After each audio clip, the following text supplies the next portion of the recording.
That's close enough.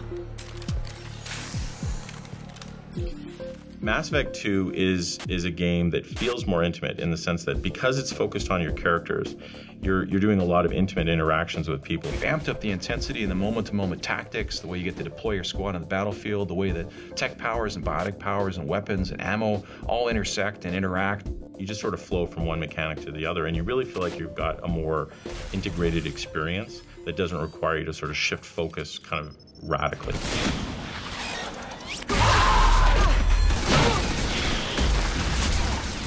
That mech's got heavy armor plating. Those Quarians never stood a chance. This is gonna be one tough son of a bitch to take down. There's an intelligence and a logic to the world. It feels thought out. It doesn't feel like they're just making shit up as they go along. We've put a lot of effort in making sure that the world feels alive. So, I mean, you walk into a room, you're gonna see people having a conversation. They're gonna be over, chopping up monkey parts at the butcher's. All of these things create this world that starts to live and breathe and has some weight and has some credibility. And suddenly you're not just playing a game, you're in that world. It really shows sort of the thoughtfulness behind the development of the game and that real sense of this is my own personal story. I'm not going to have an experience like anyone else who's playing the game.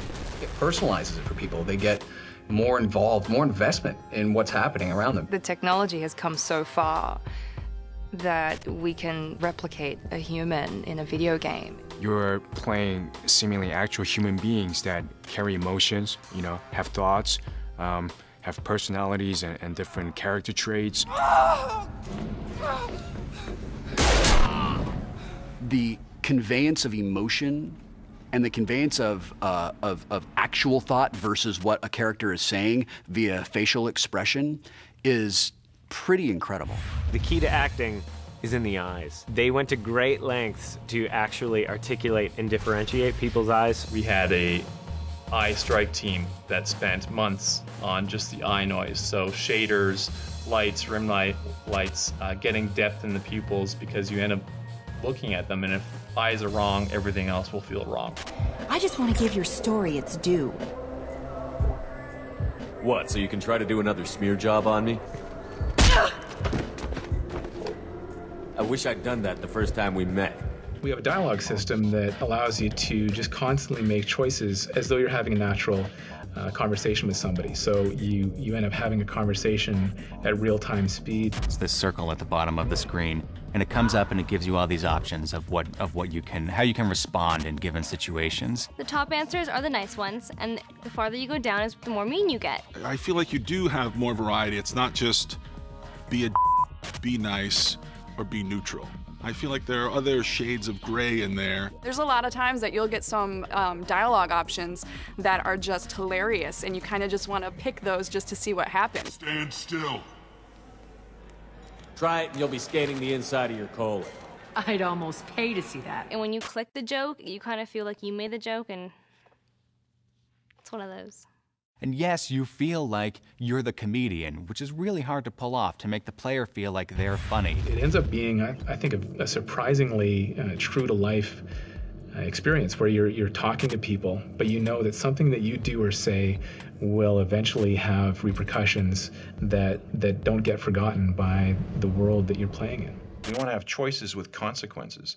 And we want to see those choices unfold in a variety of ways. They're going to impact the moment-to-moment, the tactical things, the way combat unfolds, the way that a character reacts to you, the way that they look at you. The small details matter. Sometimes it's like, well, I'm going to make a decision, and if I fail to act, that decision passes you by, and you have to live with the consequences of not making that decision. Beyond that, we want to have choices with the consequences on the people that you travel through the galaxy with, the companions. They're the mirror of your actions, the lens through which you see the world. The decisions you make choose what kind of future or fate that they have on top of what you have. There's times when you have disagreements between your team, so you actually have to sometimes pick sides. So you can actually damage your relationship with your henchmen, and that can have very dire consequences. Don't want me on team? Don't bring me. Can stay here, work on collector research.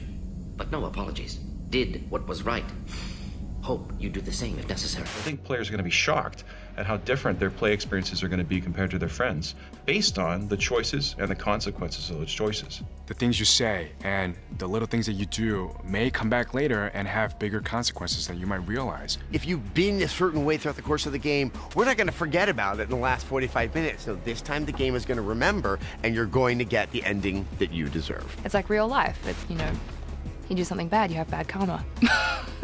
Those decisions that are a butterfly flapping its wings that are going to eventually turn into a hurricane in the 5th act of the game is just, where's that hurricane going to go, and am I going to be killed by it? Death is a really important theme of Mass Effect 2. You start the game dead, and you can finish the game dead. And that shocked a lot of people.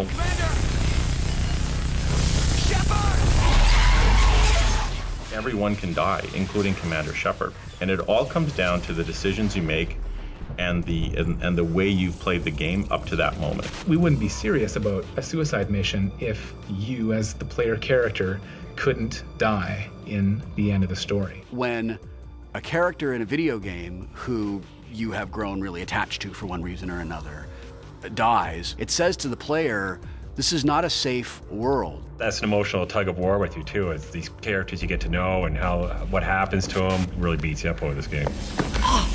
Find peace in the embrace of the goddess. There's not this happy ending where everything's just like, Bambi and birds, and it can really end really, really poorly for you. We're unique in that we give you as many tools as we can to let you explore it in as different ways as you can. That's what defines the games, is that it's you making the choices. It's not watching what a director did. It's about what you're doing to create your own personal experience. And I think this is how you get there, is by being able to control the dialogue, the action, and the real decisions that you're making. Very well, Shepard. The controls are online. The switch and consequences are yours. And I can understand how so many people are addicted to this type of entertainment. This is a video game? This is crazy.